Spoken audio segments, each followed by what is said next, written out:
This is a Vault Studios production.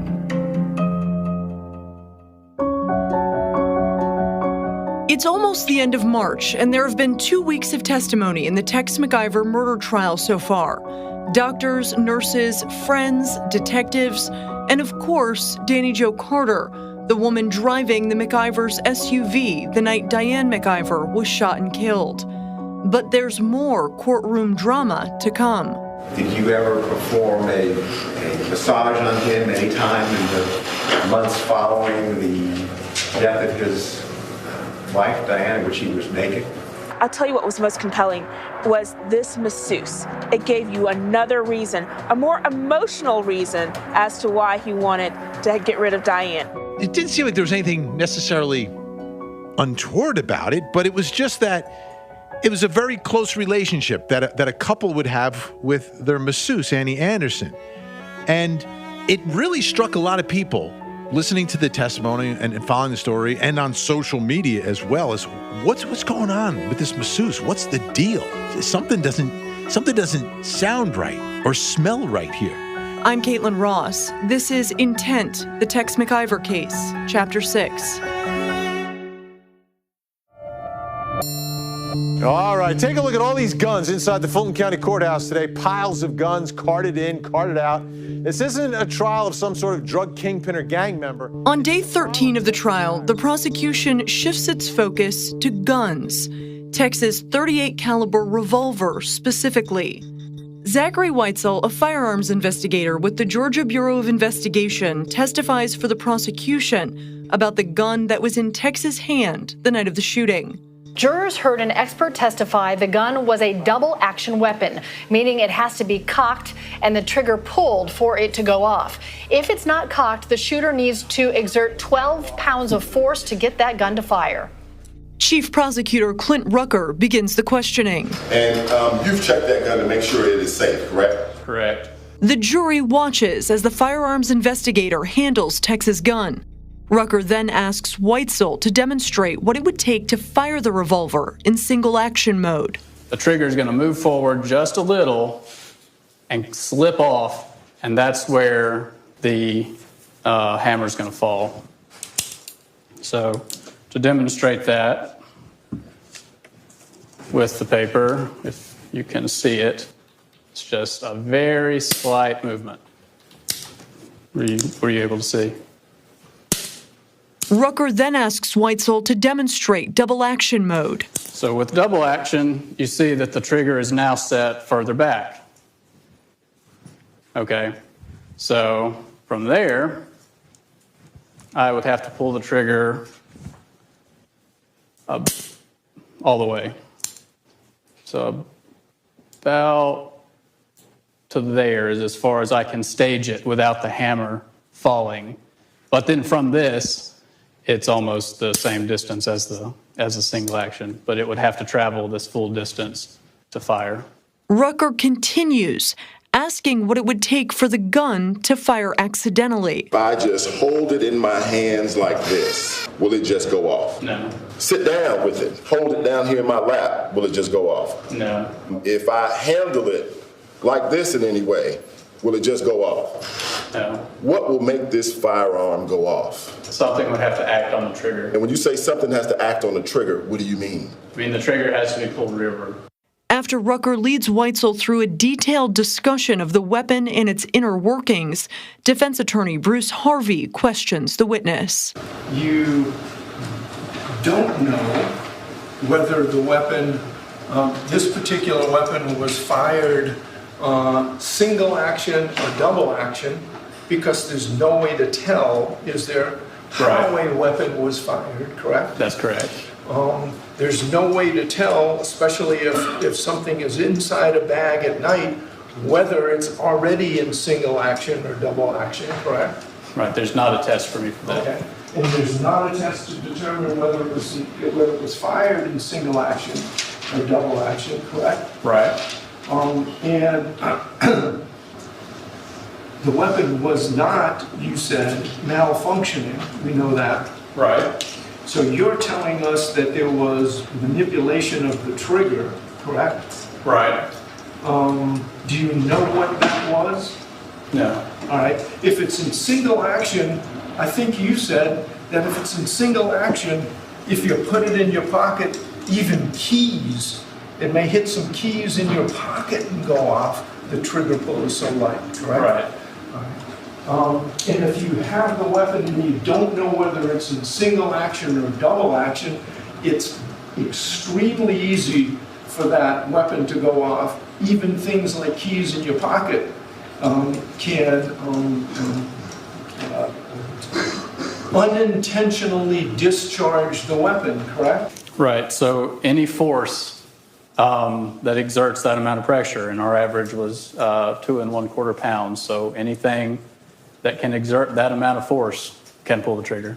And there's no scientific test or test that you can do to tell us whether or not the trigger was intentionally or unintentionally pulled, correct? No. The following day, Detective Darren Smith with the Atlanta Police Homicide Unit takes the stand. Prosecutors lean in to what investigators failed to ask following the shooting. You asked him directly, Mr. McIver, did you pull the trigger? I did not. A bit of a bizarre moment in court. People watching our stream on social media wondering what's going on with the prosecutor in the Tex McIver murder case going after his own lead detective from APD on the witness stand. I mean, at one point, the detective was telling the jury that he told a witness he thought it was an accident. And don't forget, police originally charged McIver with voluntary manslaughter, not murder. That was the DA. Day 14 comes to a close as the judge, the jury, the lawyers, and Tex McIver all prepare for a 1-week break. That night on 11 Alive, Vinnie Politan takes a chance to review where the case stands with the station's team of legal experts. How has the prosecution been doing in proving Tex McIver intentionally shot and killed his wife, Diane? Did they prove motive? Without a doubt, they showed motive because they showed there was no love, that he didn't care about Diane, he didn't love her, but he loved her money. And the only way that he could get it was that he had to have her gone. Yes, they proved motive. They proved it by showing a story of greed, and he's callous disregard for his wife, and he shot her dead.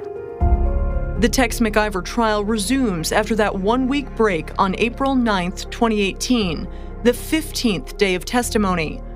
Among those taking the stand on the first day back, Dr. Marty Sellers, one of the surgeons who fought to save Diane McIver the night she arrived at Emory University Hospital. The jury hears details about Diane's fatal injury and that surgeons tried for more than 2 hours to keep her alive. But it's what happened after she died, when Dr. Sellers went to find Tex McIver and tell him the news, that the prosecution is eager to highlight. Well, Dr. Syed and I were already in the room, and I was standing immediately next to the door, which would be right here. Dr. Syed was standing over here by this chair, and Mr. McIver and his companion came into the room with the security agent, or with, the security guard, and the chaplain, I think, was with them, or she was already in the room. I don't recall that specifically. But Dr. Syed took the lead and said, please, Mr. McIver, have a seat. And he was pointing to this chair here.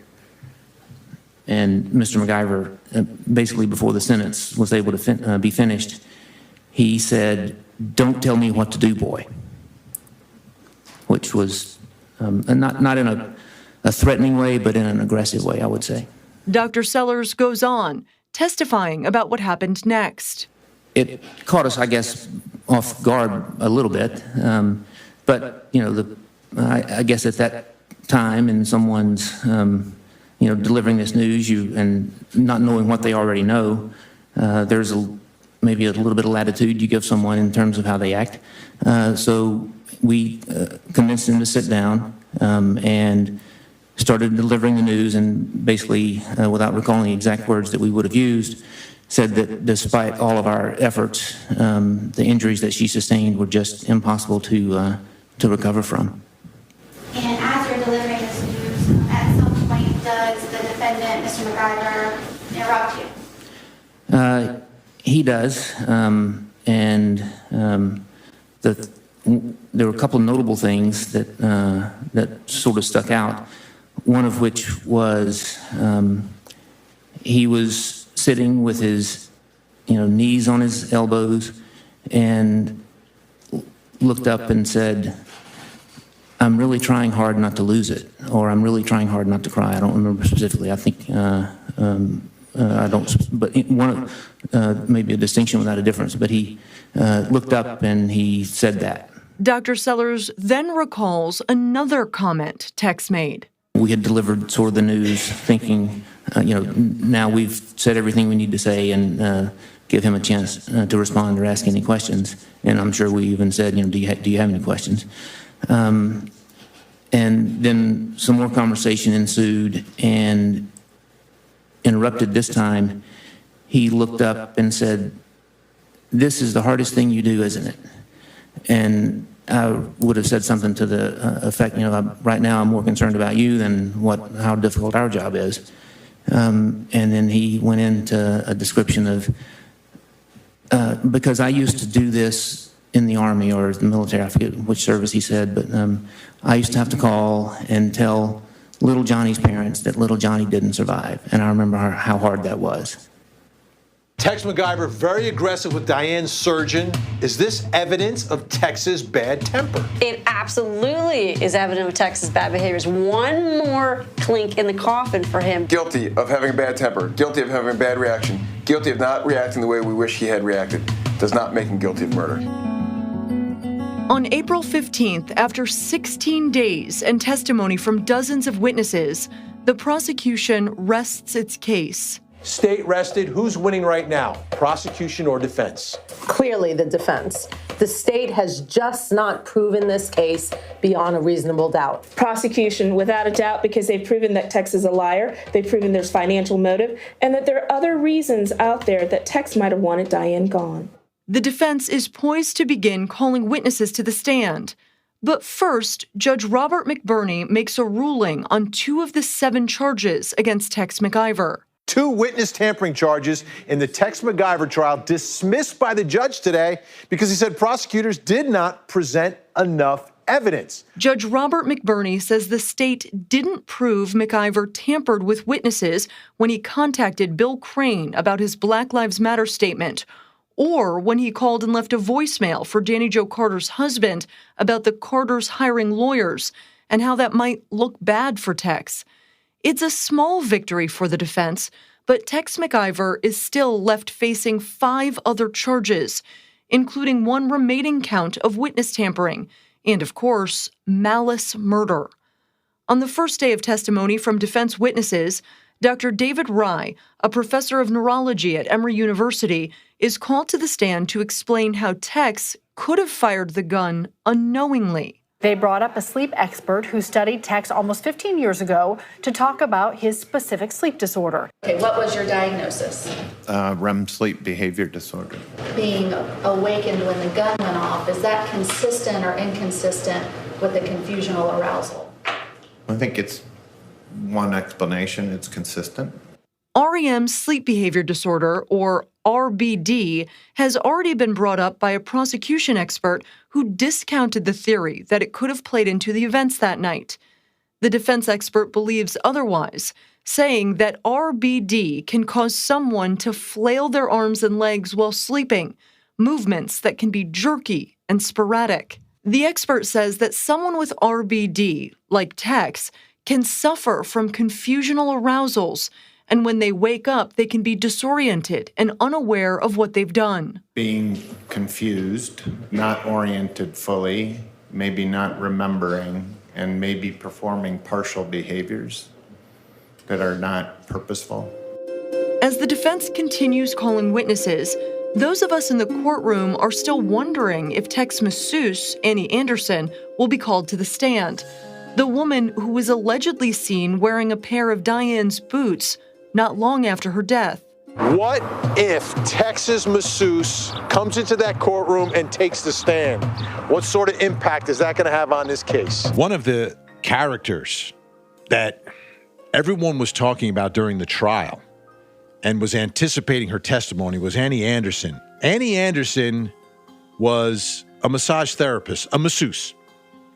And Diane McIver would get massages from Annie Anderson, and then Tex would also get massages. But the relationship went beyond that. It seems like they really became very close with Annie Anderson, the masseuse. Diane and Tex did, so much so that there were stories that they would travel together. Like they're going on a trip and they would bring the masseuse with them.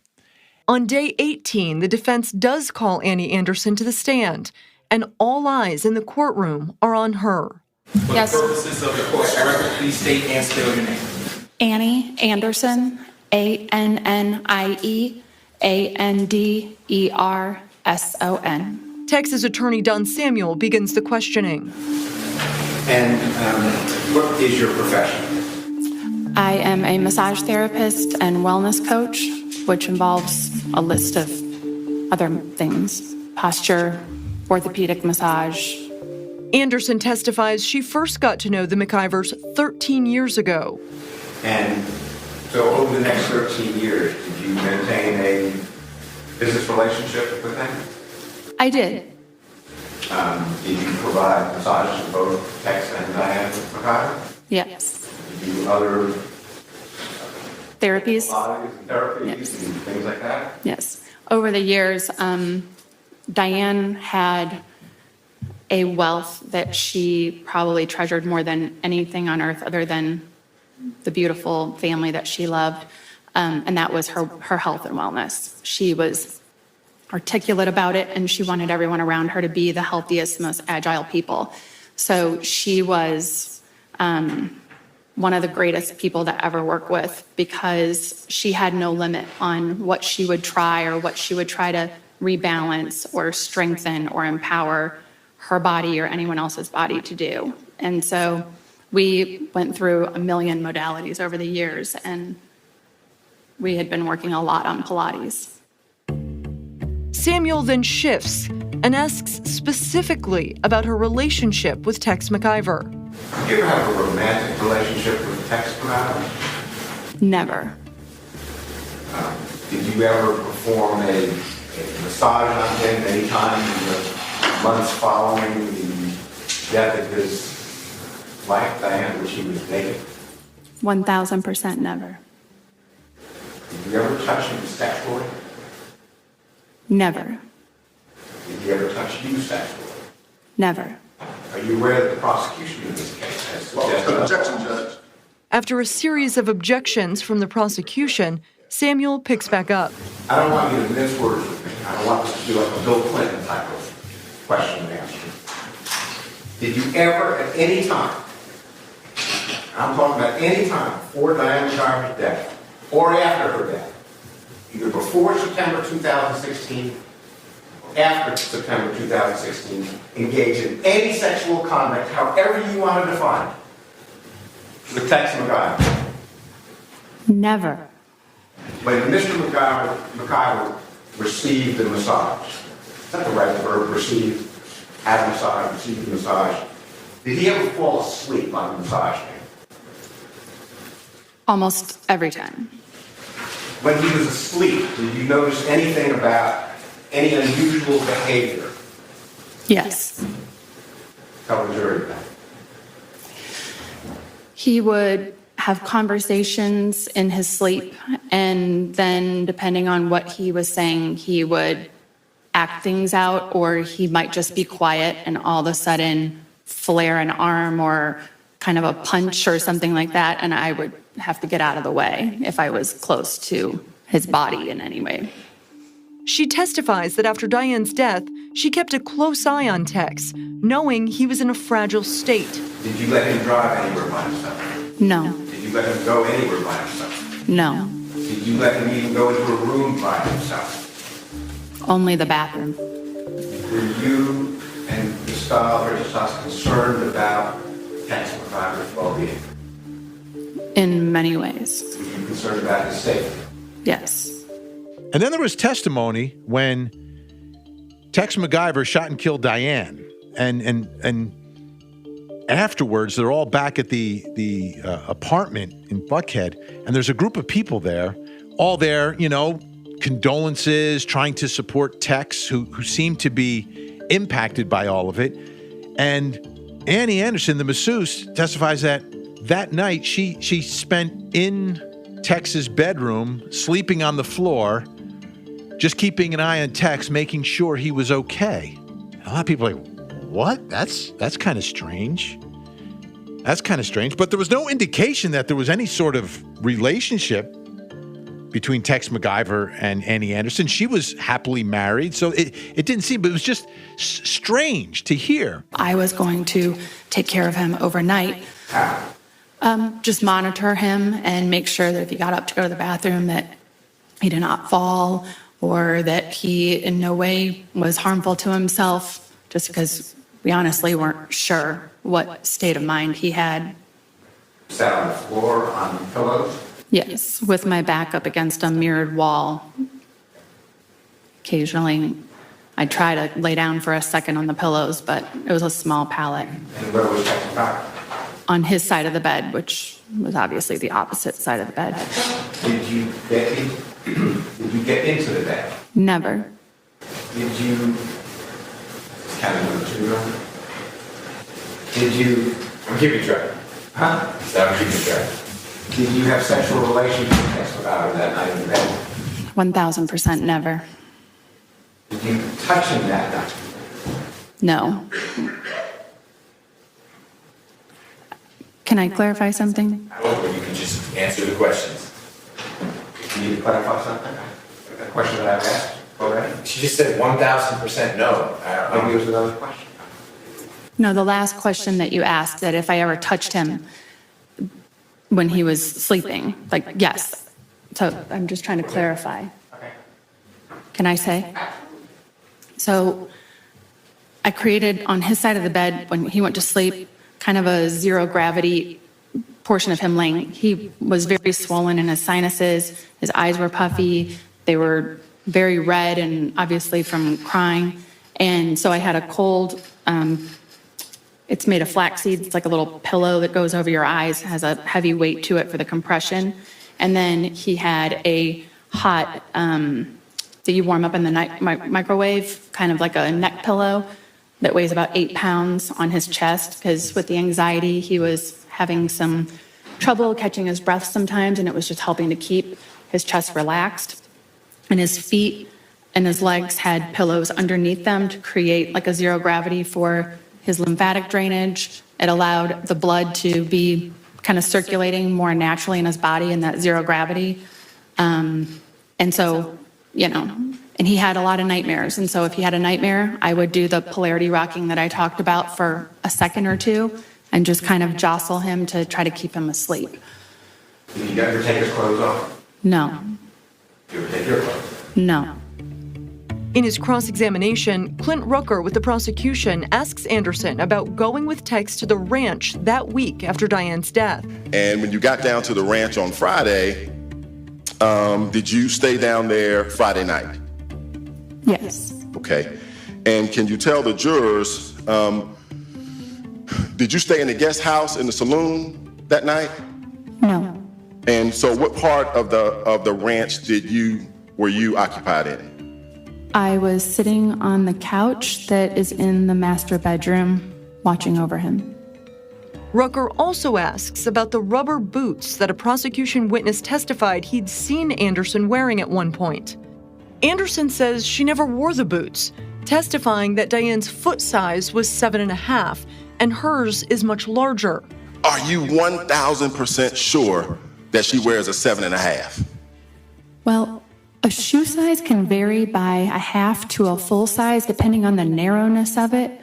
And Diane had very narrow feet, and I do not. So I don't know how her shoe size varied, but I would imagine it's anywhere from a 7.5 to a half a size up or down depending on the size of the shoe. Are you just guessing about that? Because my question to you was, are you 1,000% sure that she wears a 7.5? No. Okay.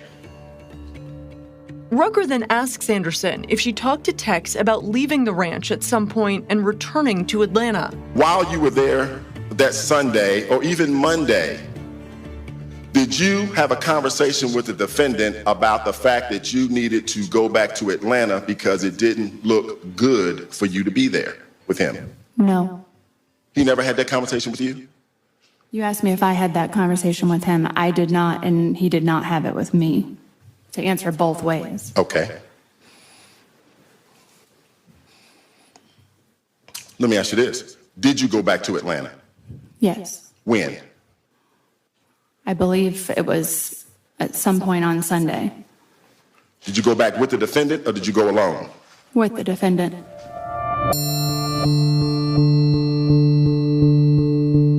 On day 19 of testimony, tension once again builds in the courtroom as the prosecution cross-examines the final defense witness, a crime scene expert.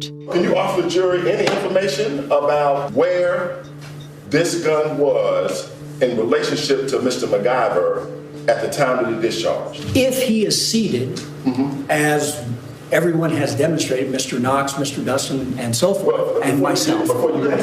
He's got a right to answer the question as he sees appropriate. You can't cut him off if you don't like the answer. Okay, no need to get vulgar with it, Mr. Hart. Take a seat.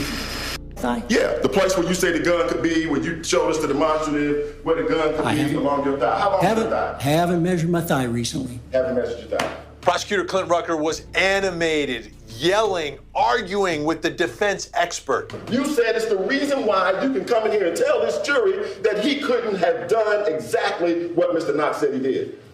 It's more than just a little factor, isn't it? Who wins that battle? By doing that, it shows that the defense is getting to him, which means he's losing the case. Clint Rucker fell into the category of, if you're not going to convince me, maybe if I just talk a little louder and louder and louder. That argument never wins. So he can't really, he's really going to force the issue. The defense crime scene expert said the prosecution theory is impossible. Trying to put that gun down here and keep that orientation, once again, you're going to have to, you would be in a very convoluted position. Will the jury buy it? He hedged on whole other issues. So that made it so the prosecution wins, not the defense. Then, after less than a week, the defense rests. And for the first time in the trial, we hear Tex McIver speak aloud in the courtroom. You also have an absolute right not to testify. Do you understand that? I do. Do you choose to testify in your trial? No. Following a weekend break, the trial resumes.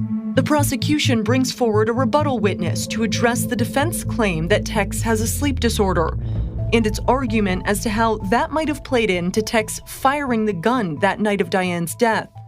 Dr. Mark Pressman is a trained sleep researcher with 40 years of experience in the field of sleep disorders. There are two major categories of parasomnias. Those that occur during rapid eye movement sleep or REM sleep, and those that occur in sleep that is not REM sleep. It's usually just called non-REM sleep, although usually in the deeper stages of non-REM sleep. There are actually 3 stages of REM sleep: very light, sort of intermediate, and deep. Dr. Pressman testifies that he's reviewed years of tests and test results indicating that Tex McIver might have a sleep disorder. But then he's asked if anything in particular struck him about Tex's interview with police following Diane's death. The first one was a description he gave to the police as to how he was feeling as they kept on driving. You can give me the exact words, that he was driving, that he was seeing more and more, people on the streets. And I believe at the end, he said it made the hair on the back of his neck stand up. And would you consider that to be a type of stress or anxiety? Well, I'd go even further than that. I think hair standing up on the back of your neck is something that is typically associated with fearfulness. And are stress, anxiety, or as she classifies it as fear, are they compatible with sleep or sleeping? No, people who are very fearful will have a very hard time falling asleep. It's absolutely incompatible. When we treat patients with insomnia, it's one of the things that we make great efforts is to, keep that hour or so before bedtime, completely free of stress and anxiety. Pressman is essentially saying if Tex felt fear as they drove through the streets of Atlanta, then it wouldn't make sense for him to be able to fall into any kind of sleep state such a short time later, only to be jarred awake. Well, I believe we only have a few minutes. I think we said 7 to 10 minutes, maybe, probably less, for it to occur. So if he had dozed off almost immediately, then 3 or 4 minutes is not, even 10 minutes is not sufficient time to get to REM, much less to deep sleep. He then testifies that the timing meant it would have been unlikely that a sleep disorder or something like confusional arousal could have played into what happened that night. What you reviewed and what the defendants self-described consistent with somebody who was experiencing a confusional arousal? No. Okay, and why not? Well, again, the timing is off. Confusional arousals occur during deep sleep or on the transition to deep sleep at the least. They certainly don't occur in light sleep. You cannot have a disorder of arousal. You can't have a partial arousal if you're only just a little bit past being awake. You need to be substantially asleep to have a partial arousal. Now, can someone wake up or wake quickly from confusional arousal and be immediately aware of their surroundings? No, it's a standard for all disorders of arousal, sleepwalking, confusional arousal, that people do not wake up suddenly. Remember, they're stuck in this never land between sleep and wake.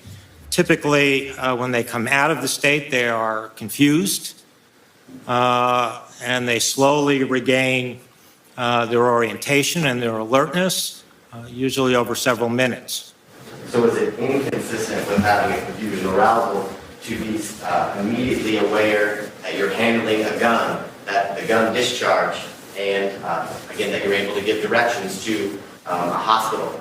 No, that should not be able to occur for several minutes after confusional arousal. He goes on answering the prosecution's questions, clearly stating he believes Tex McIver was awake when the gun went off. In your report, Dr. Pressman, did you come to conclusions for what you believe, based on all your training and experience, as to the defendant's behavior on September 25th of 2016? Yes. Okay. And based on everything that you reviewed, was the defendant's behavior consistent with somebody suffering from a REM behavior disorder episode or in that state? No. And was it consistent with somebody who was experiencing a confusional arousal? No. Now, based on everything that you've reviewed, based on your 40 years of experience, your research, your publications, is the defendant's behavior consistent with somebody who was awake when the gun was fired on September 25th of 2016? Yes. Before Pressman leaves the stand, Judge McBurney asks one final question as clarification for the jury: why Pressman believes Tex wasn't asleep or startled awake. Explain to the jurors, please, why you concluded, based on what you know, that it was impossible for Mr. McIver to have fallen back asleep after he asked for the firearm. Okay, well, we're talking about... While still in the car. While still in the car. Right, well, it's just what we know about the relationship of stress, anxiety, and fear. I mean, he asked for the gun because he felt danger. Okay, I assume that, a gun is a defensive weapon against attack. We thought all these people, I guess, on the street might, attack the car or whatever.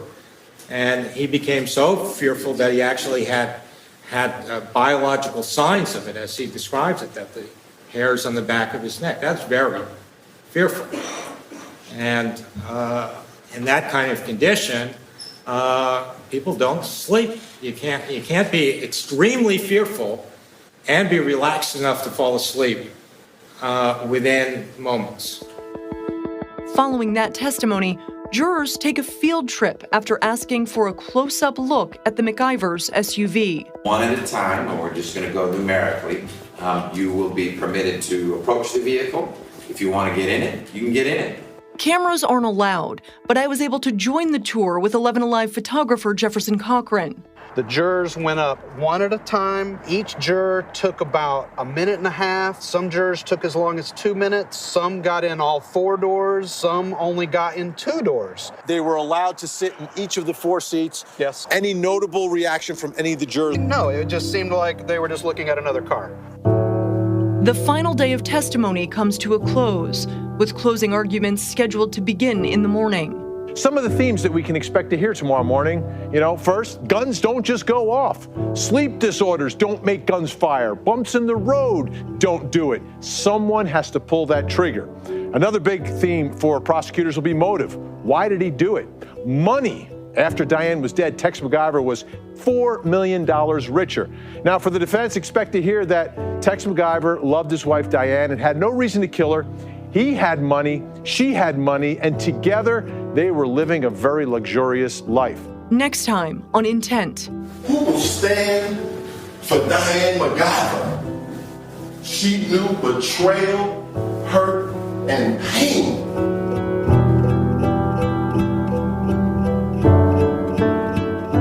Intent, the Tex McIver case, is a co-production of Volt Studios and 11 Alive WXIA News in Atlanta. Will Johnson and Brian Weiss are executive producers with Volt Studios. Reed Redman produces, researches, and edits the podcast.